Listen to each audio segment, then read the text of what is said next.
Are you ready for adventure and financial education? Imagine spending an entire week with like-minded investors, world-class educators, and real-world professionals. Join the Real Estate Guys radio show for the 15th Annual Investor Summit. Returning this year are sales legend Tom Hopkins, international developer Beth Clifford, attorney Mauricio Raould, and the author of The Creature from Jekyll Island, G. Edward Griffin. And new for this year, come meet Buck Joffrey from the Wealth Formula podcast. Plus, joining us live and in person for his 5th Investor Summit, the incomparable Peter Schiff. Peter is one of the few people who called the mortgage meltdown in writing before it happened, so come and find out how you can be prepared for the next economic shift. It all begins April 1st in Houston, Texas. Visit realestateguysradio.com and click on the tab that says Summit to learn more, or call 888-GUYS-RADIO to talk with our Summit specialist. Spend a week with the Real Estate Guys, Buck Joffrey, and an all-star faculty in the 15th Annual Investors Summit at Sea.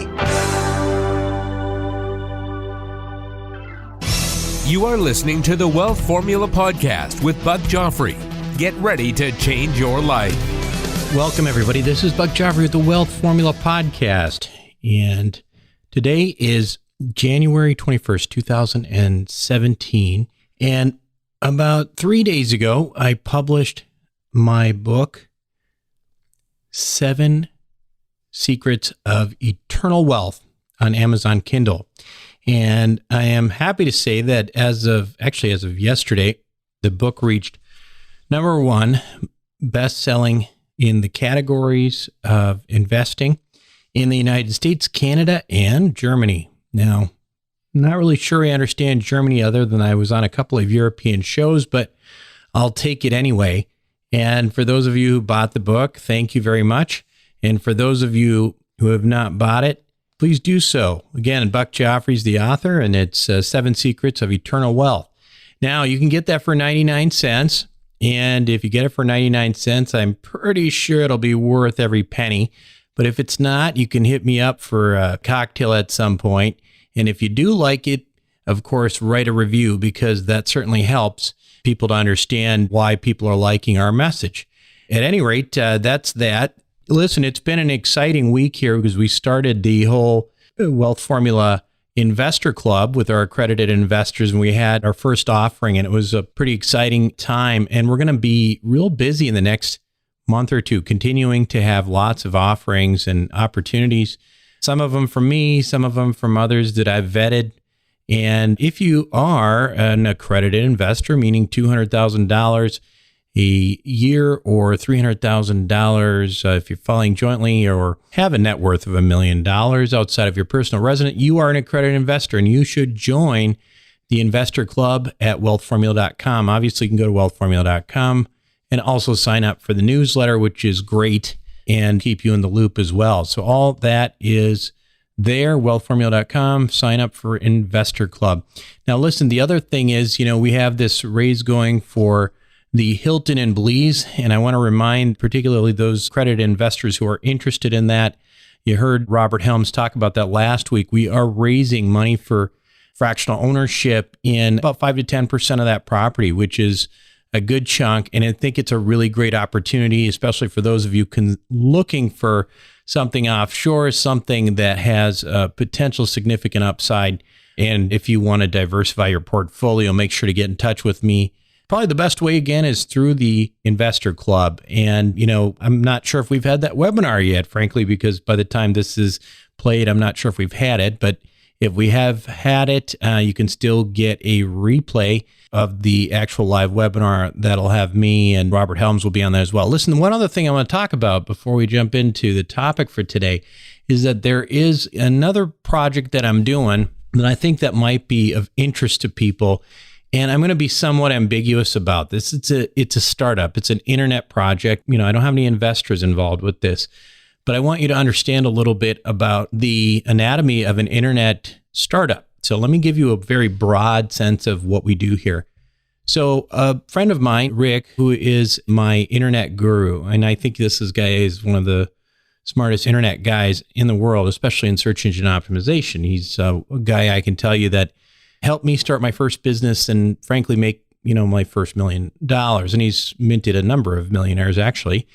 And So Rick and I have become friends over the years. And one of the things that he does is he has a series of what are called affiliate websites. So what this is so for example, let me give you an example. One of his most famous websites, he's in the cosmetic arena primarily. And as you may or may not know, in a past life, I was a cosmetic surgeon.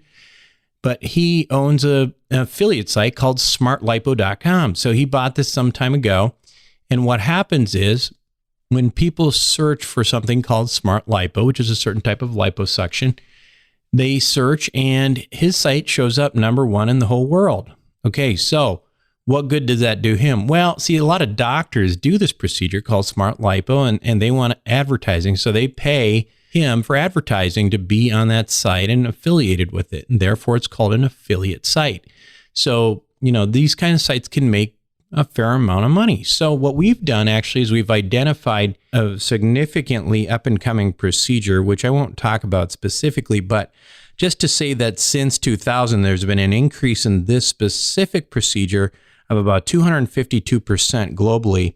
It's something that's pretty hot out there. And we happen to secure a domain name that is appropriate for that procedure. And I bought it last year for, believe it or not, just the domain name, $15,000. Here is the business plan. In short, what we're going to do is spend about $25,000 on search engine optimization techniques and, PR and so on and so forth. We're going to get this site that we've built out that currently ranks about 47 globally on Google. We're going to try to get it to number one. And then we're going to have doctors basically sign up as affiliates and advertise. And our goal is that this will be a site that within 6 months will turn around and put out about $20,000 per month in profit. Now, that is our goal. That's the anatomy of the startup. If you're interested in this, Rick is going to put some stuff on the website. Let's just call it the BBB project if you want information on there. And Rick will kind of update you on that. Anyway, long story short, this is something that we do. There may be some opportunities down the line for people to get involved once they see how we build a site like this with some of the things we're doing. But let's get to today's show. So the inauguration was yesterday, and the world is, pretty much the same. It was sunny today in Chicago, which is a rarity at this time of the year. So, the world didn't end, which is what it seemed like a lot of people thought. Meanwhile, the Dow's going crazy, flirting with 20,000. Trumponomics has got people excited. Small business future confidence indices are off the charts. The enthusiasm has not been that high, believe it or not, since the raging Reagan 80s. Listen, can Trump turn it around? Is he the new Reagan? Well, he's no Ronald Reagan, that's for sure. But who knows? What I can tell you is this, that he faces substantially more challenges than Reagan did. Reagan did not enter the office in the middle of a giant asset bubble and a currency bubble like we have now. He had a sluggish economy and high inflation, but at least he had a monetary policy to work with to get things under control with Paul Volker. Trump has a massive asset bubble and no monetary policy tools left to work. The Fed's rates have been near zero for 8 or 9 years, and we've gone through 3 or 4 rounds of money printing in the form of quantitative easing. For reference, the Fed's rate in 1980 when Reagan entered the office was 13.35%. And now Trump's in a situation where he basically has no monetary tools to do anything. And the only option he really has left is massive infrastructure projects. And the other term for that is helicopter money. Now, how is that different from printing money or quantitative easing? Well, the main difference is this, is when there was printing money or quantitative easing, whatever you want to call it, that money was basically stuck in the banks, right? And it was up to the banks to lend it out. And the banks just were, they just kept it for their balance sheets because they've screwed everything up in the first place. And then they want to just protect themselves. They don't really want to lend anybody money. So what good did it do to print all that money? And that's why, frankly, that quantitative easing didn't work. But when you do an infrastructure project, it's also called by some helicopter money. And what that means is money's dropping out of the air. Now you're not going through the bank. You're going directly to projects. And when you go directly to projects, you put money into people's pockets.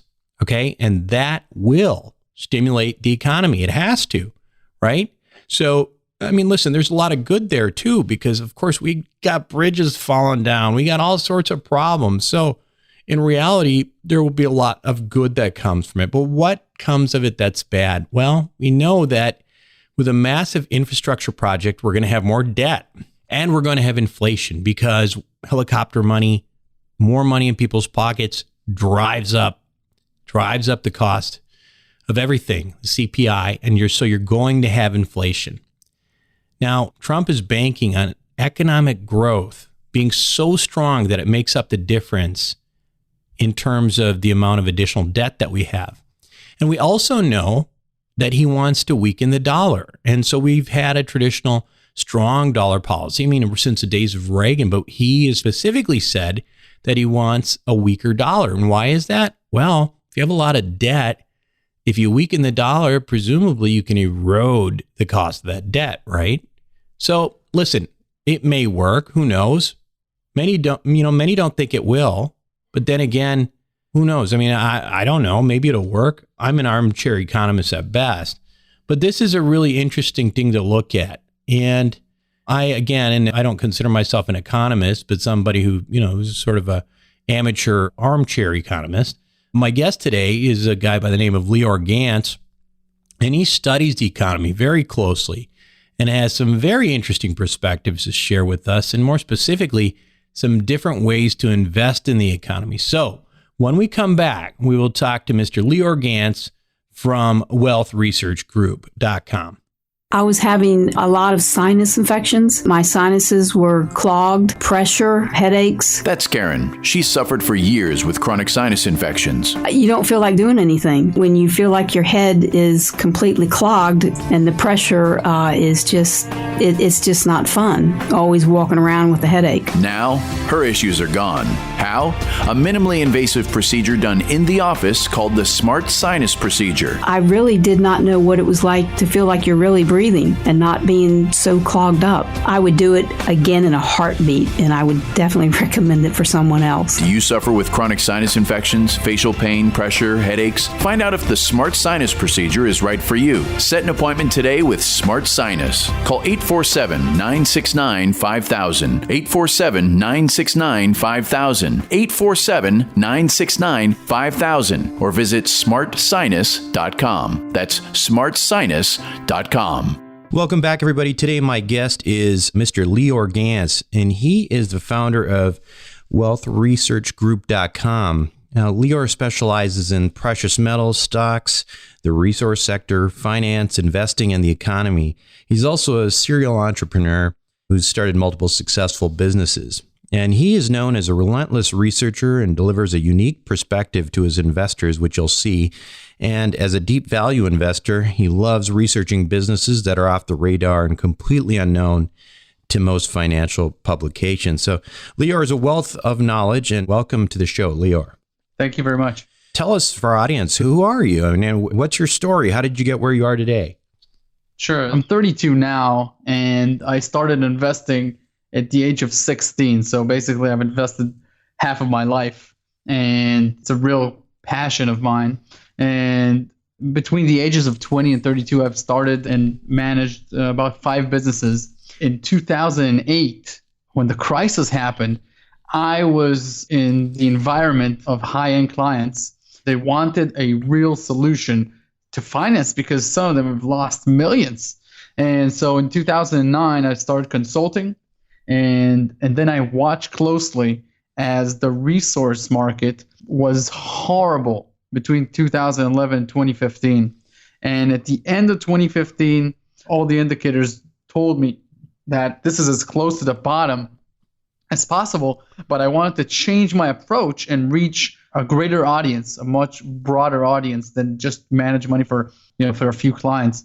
And so we founded Wealth Research Group with the sole mission of helping investors strengthen their financial fortress by understanding the basics of investing with the timeless principles of success, and then speculating inside of these amazing boom and bust industries where the potential is amazing. So the Wealth Research Group membership is free, and on the site, on the top menu, you'll see two tabs. One says wealth stocks, one says special reports. And for your listeners, especially because you've told me exactly the type of audience that listens to this, I wanted to give them a great value. And so we've researched 49 companies that yield a dividend of more than 7%. And we zoomed down to the final two that are the safest and have the most potential. And I put that together in a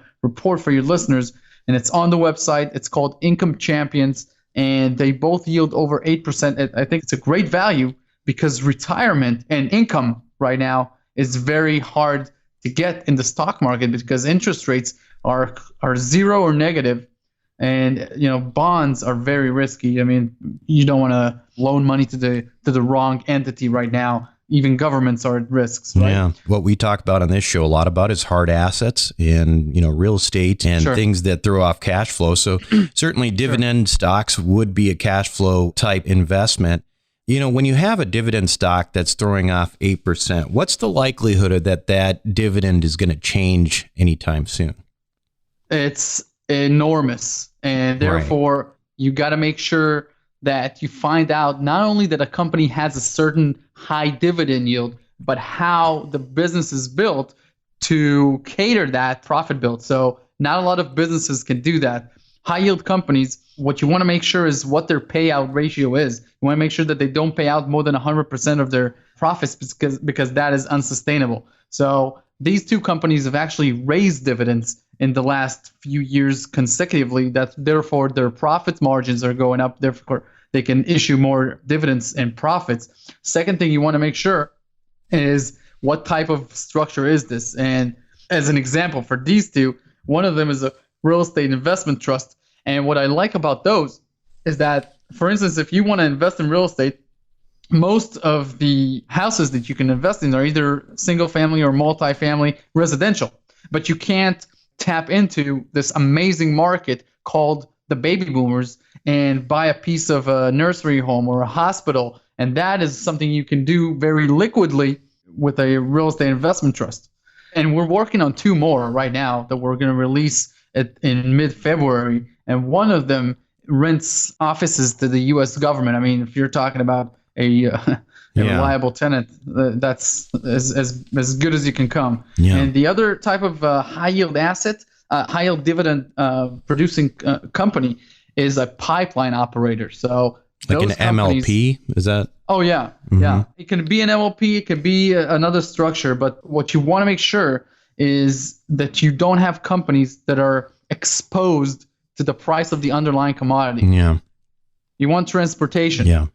Look, the guy who made the most money at the gold rush of California was Levi Strauss, who founded the Levi Jeans Company, because he was able to find something that doesn't matter if gold is up or down or whatever is going on. He was selling jeans, right? Yeah. So pipeline operators or even transportation like trucks, vessels, etc., that move the commodity, that is very stable. But like you said, this is only one part of building an income investing environment. And from 2010 until today, until 2017, I've accumulated the real estate assets in the U.S. myself because of the prices were so attractive after the bust. And so at Wealth Research Group and with our new company, Portfolio Wealth Global, PortfolioWealthGlobal.com, we talk about the 4 tiers of real estate investing, because you can get into real estate with zero money today and get started and start making checks of $3,000, $4,000, $5,000 because I've done that.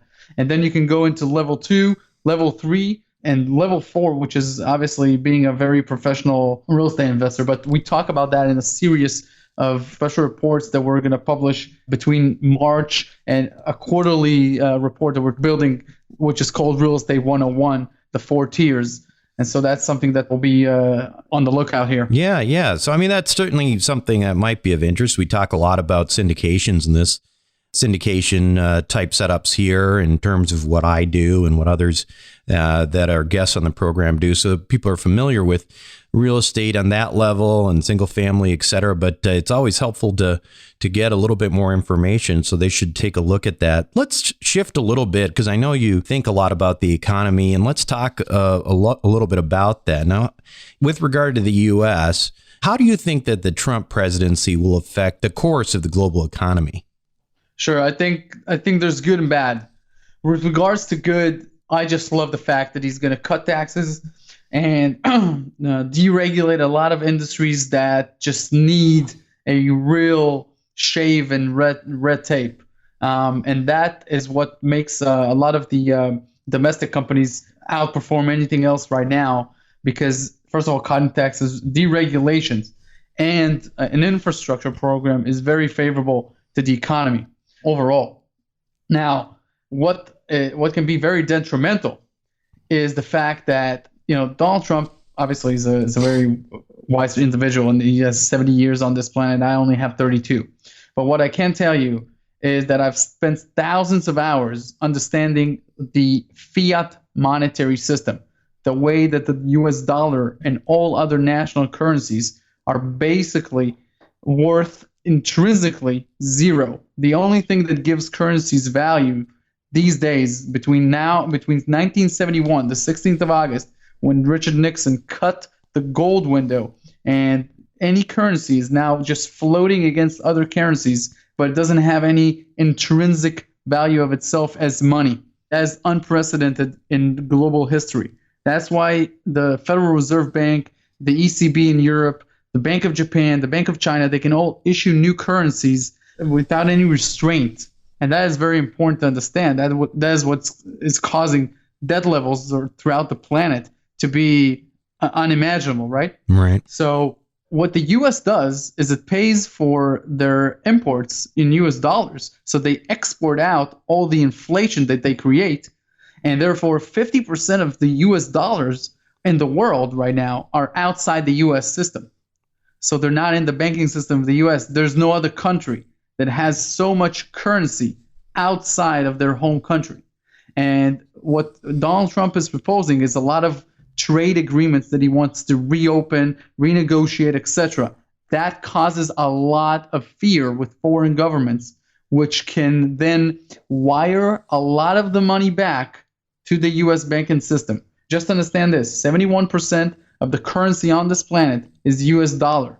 And if you send back a large amount of it, or just stop buying U.S. Treasuries, or don't come to the auctions anymore, this can raise interest rates more and strain the real estate market because higher interest rates obviously make lending a lot less favorable to the consumer. It can deter the U.S. government by making interest payments higher, and then cutting taxes will be out of the question.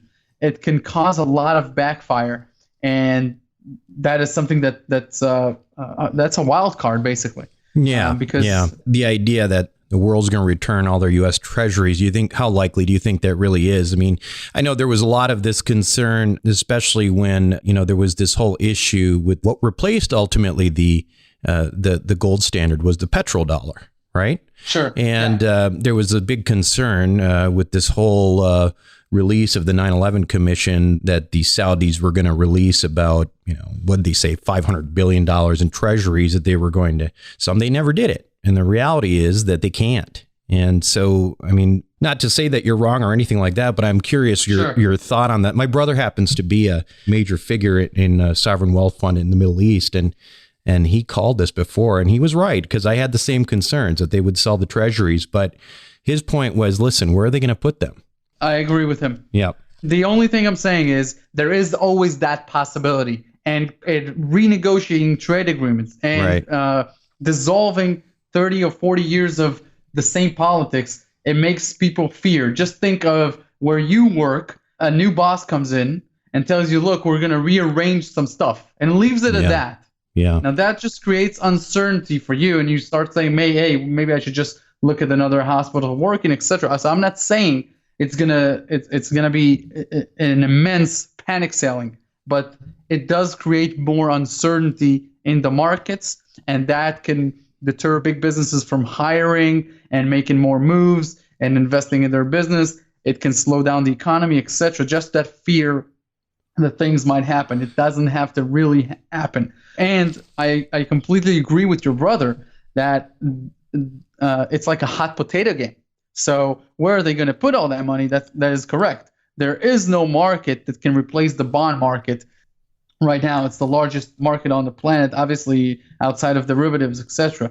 So there's so much cash between cash and debt floating between these governments that there will come a day that they will need to have a solution for this, but nobody knows when or how this will play out. Yeah. It's just a huge overhanging cloud. So let's go back to the Trump infrastructure projects, because I think that's an interesting point. I've thought about that myself. And my take is this, is that, okay, the Trump infrastructure projects are effectively what we've been talking about, or the people in the government have been hinting at for a while, which is effectively helicopter money, right? It's skipping the banks and putting money into people's hands.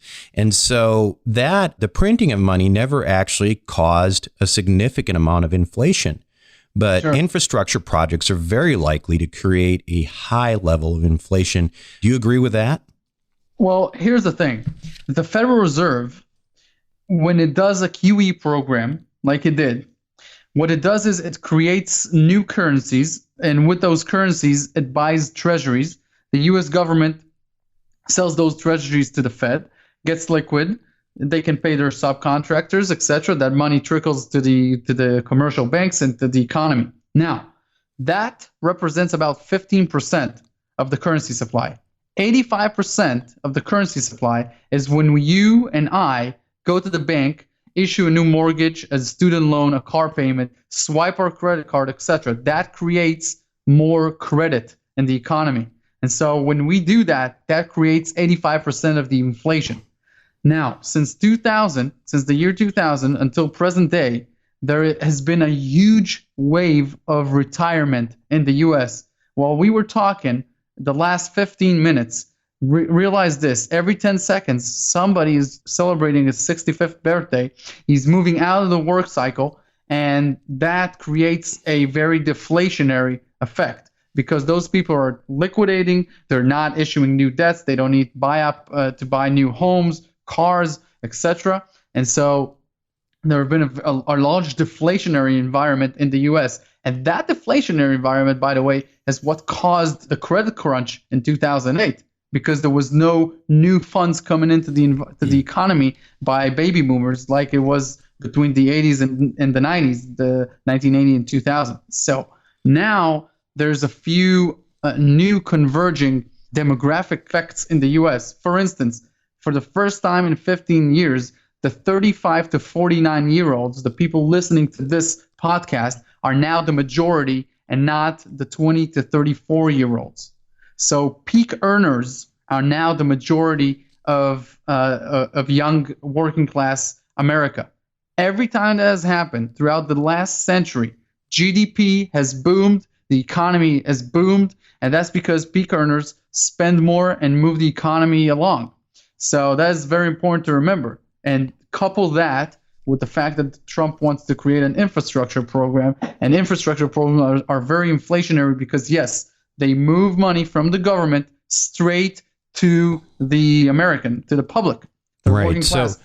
So to your point, it's a deflationary environment, which I agree that the inherent forces are deflationary, is deleveraging, costs of things tending to go down, all that. But we've got these projects are in part intended to promote inflation so that we can actually pay our debt, right? I mean, we have to be able to decay that debt by essentially watering down the value of money through inflation.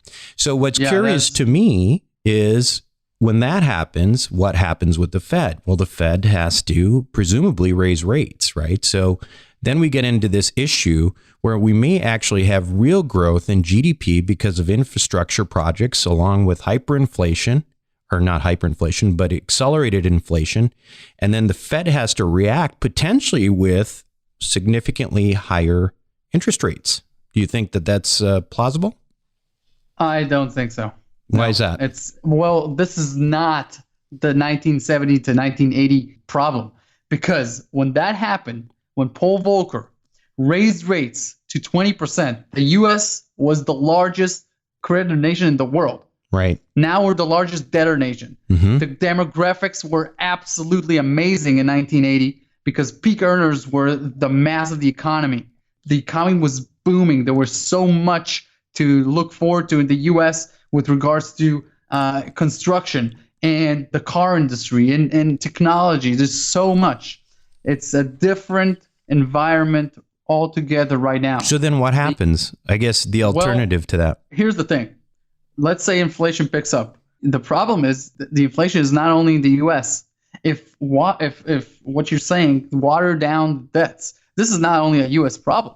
This is a worldwide problem. The U.S. dollar is the world's reserve currency. And as I told you, 50% of it is held by Chinese, Russians, Japanese, Europeans.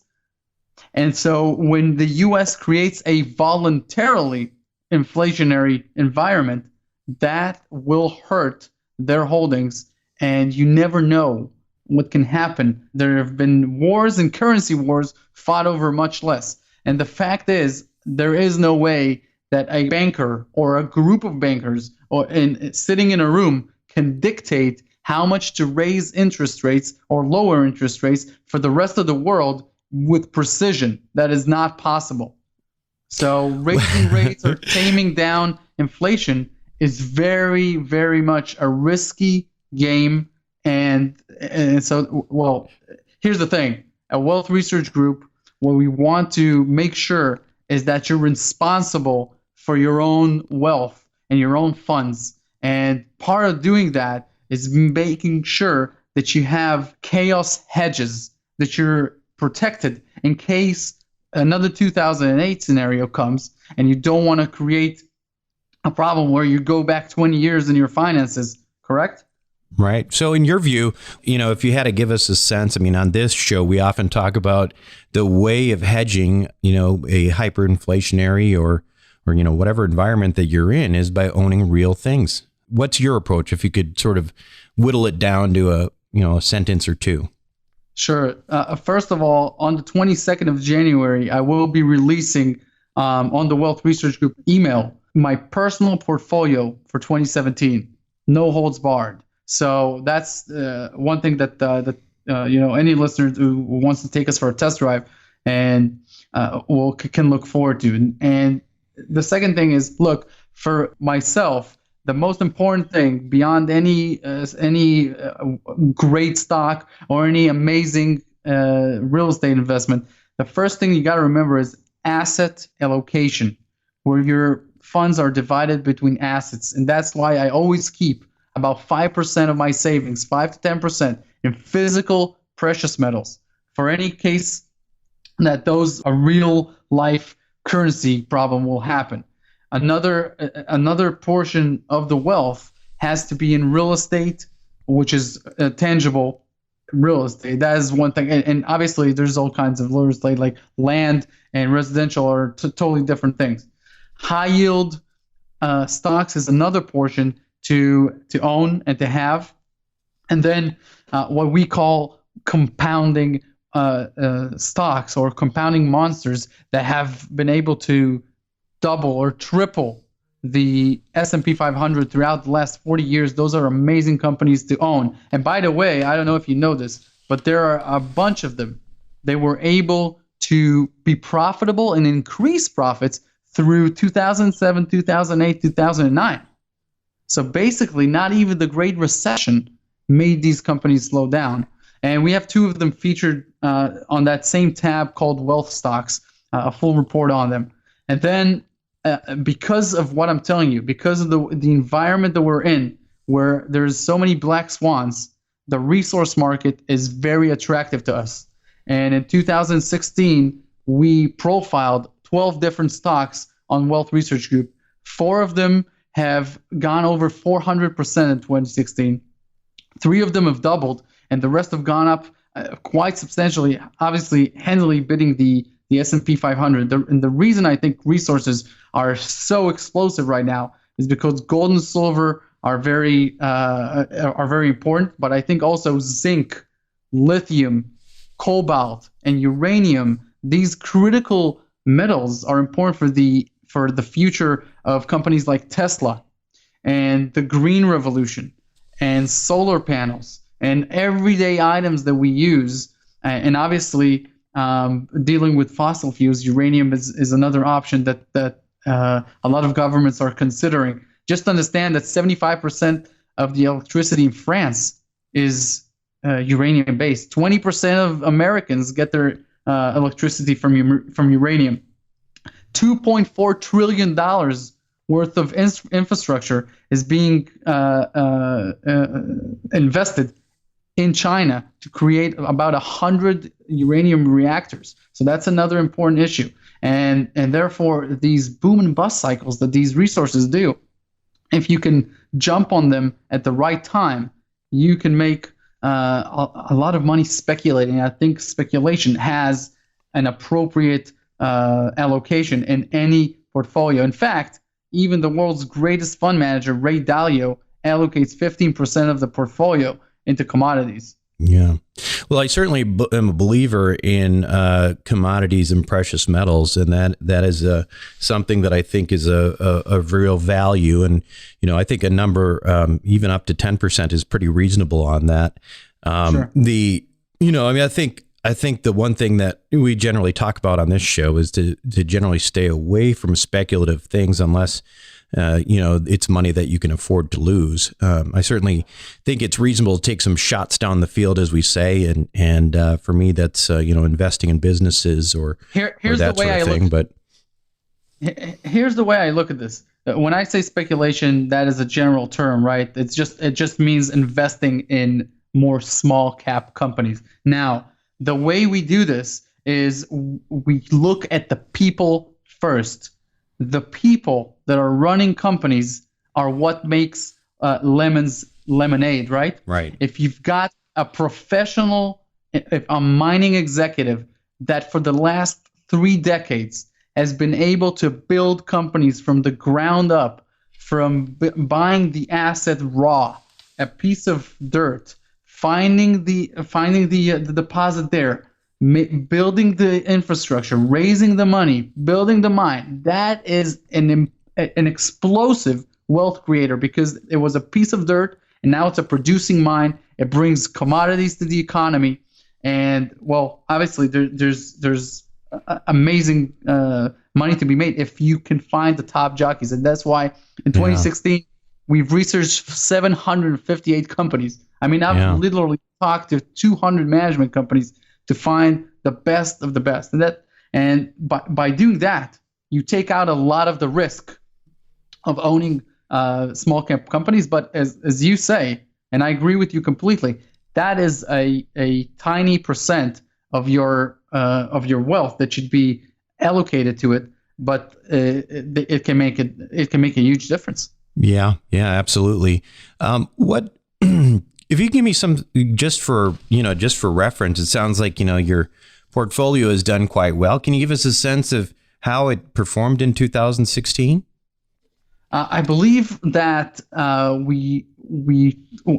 we did was we calculated the stock suggestions, but obviously we do not manage money, correct? So right, but I understand what you're saying. What I want to tell you is that when we issue a full report on a stock suggestion that goes out to our members, we just took those stocks and we just did a from the day of the suggestion to the top of that year for that stock, okay, to the 52-week high, and we reached a 187.3% rate of return.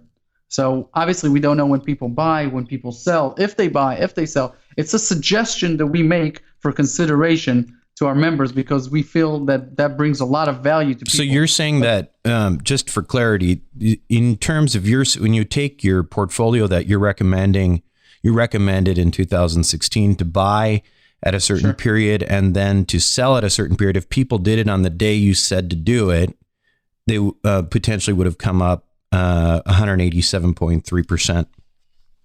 let me say that again. We only profile the company. We never issue an alert when to sell because we don't, and we never issue an alert when to buy. We profile a company. Okay. We put out a full report on the company, and you're welcome to do whatever you want with it. The only thing I'm saying is when we issued that report, if you take the price issued on the day of the issuance and then you take the 52-week high, yeah, it came out to 187.3. Obviously, I don't believe anybody can buy and sell at the perfect timing.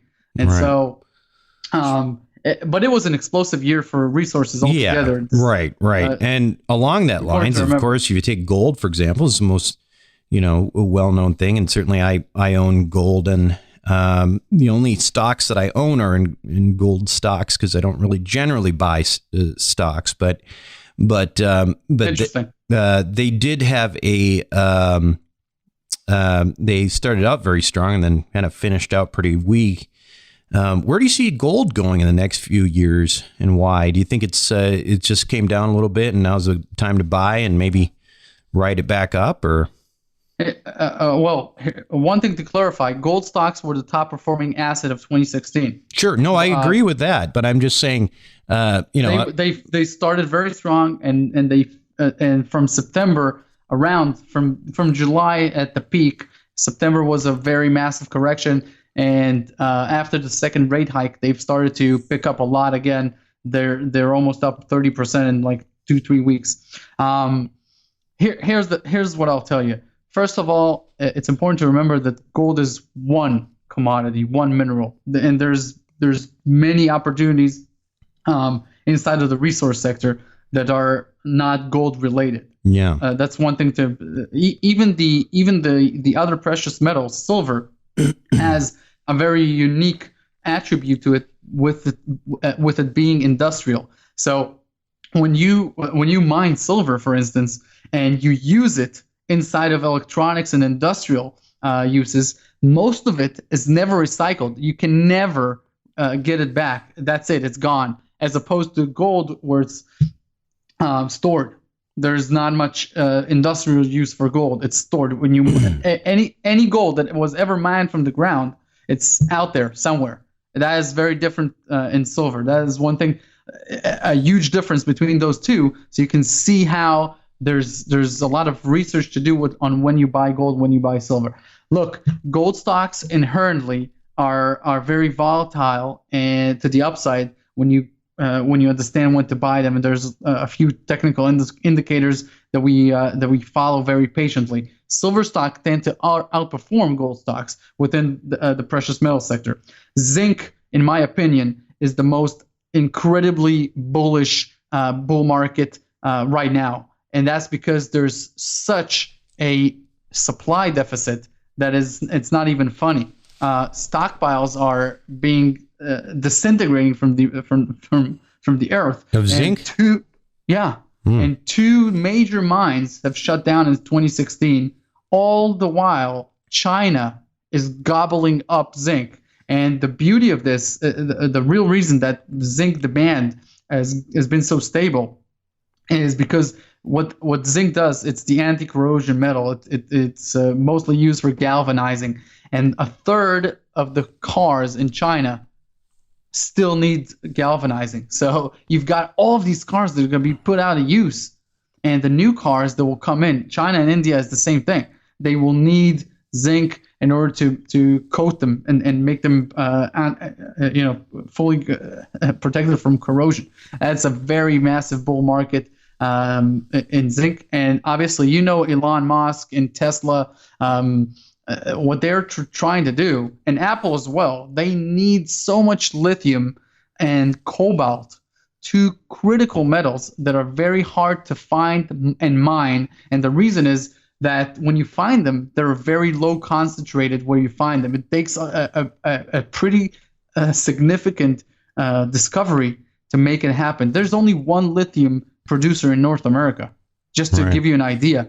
And Tesla needs, Elon Musk has come out and said, look, I need all the lithium in the world to make what I propose. Sure. Warren Buffett, Richard Branson, Tim Cook, Larry Page, the founder of Google, they're all heavily invested in lithium. And so this is something we follow. Right now, we've researched about 36 companies and boiled down to one company that we feel is like the most potentially explosive. We'll issue a report on the 16th of January. I don't know when this will air, but on the 16th of January, that we will release a report on this lithium company that we're wrapping up right now. Yeah, this is really interesting stuff here, Lior. Now, so Thank you. And I'm sure my audience is, this is pretty new. A lot of the things that you're talking about, but certainly, in particular, the things that you're talking about with regard to resources, I think will be very appealing. Certainly sounds interesting to me. Now, so you mentioned, so the place to find more about you is on wealthresearchgroup.com. Is that correct?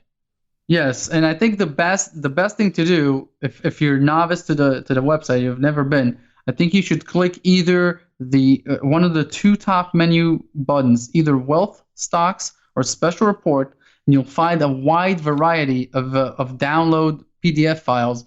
And when you download one, you'll get as a courtesy, you'll get all of them, so you don't have to keep downloading anything you like. You get one email with all the downloads. And, there's anything in there, because what I did was I made sure that I didn't want anybody to start out investing the way I did, on the hard way and alone and doing all the possible mistakes. So we have reports about the 5 timeless principles of success. And you talked about one of them, which is called asset allocation. And then there's stuff for retirees. There's a lot of reports about the resource sector, and there's a specific report about what I talked with you about, which is called either wealth stocks. Those are the high yield stocks report, or these select few companies that have been able to profit and stay profitable and grow and really compound at about double the S&P 500, which is about 6.7. Over the 200 and something year time span that it's been around. So these are double digits companies, which is better than 90% of hedge fund managers out there, and it's also there to download. So a great portfolio plethora of information. Yeah, absolutely. Well, Lior, thank you very much for being on the show. It's been really interesting, and we learned a lot today. Thank you very much for having me. Folks, it's really great to get some of these broader perspectives. I mean, Lior knows a lot about things that I don't know about, and he's certainly provided you with a lot of information that you probably didn't know anything about. So I would certainly go and check out his website and certainly his newsletter, which I think is very popular. All of this financial education is ultimately really what's important. And it's once you get that, you got to start taking some action somewhere. So be sure to subscribe to Lior's newsletter and check out what he's saying. See if it makes sense to you and your personal investment philosophy. And if it does, then take some action. Also, remember, if you're a high paid professional, you can still go to my own investor club at wealthformula.com, as we are starting to roll out some exciting opportunities there as well with regard to some developments, which you know about, and some other projects as well. So that's it for this week's episode of Wealth Formula Podcast. And until next week, this is Buck Joffrey signing off. Thank you for listening to the Wealth Formula Podcast.